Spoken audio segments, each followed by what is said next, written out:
dhalin yar baa tihiin wiilal iyo gabdho da'daa haddaad ilaahay xidhiidh fiican la yeelataan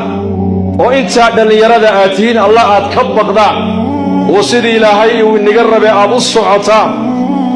oo ilaahay aad raalli gelisaan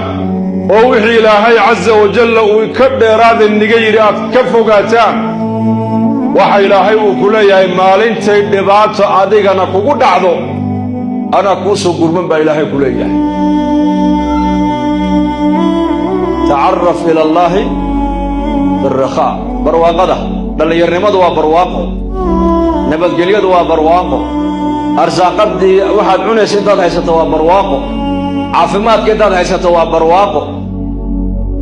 labadaada waalid maanta intay kuu nool yihiin nicmad baad haysataa intaa aad dhallinyarada taheed caafimaadka qabto eed arsaaqad iyo amnina aad haysato ilaahay xidhiidh fiican la yeelo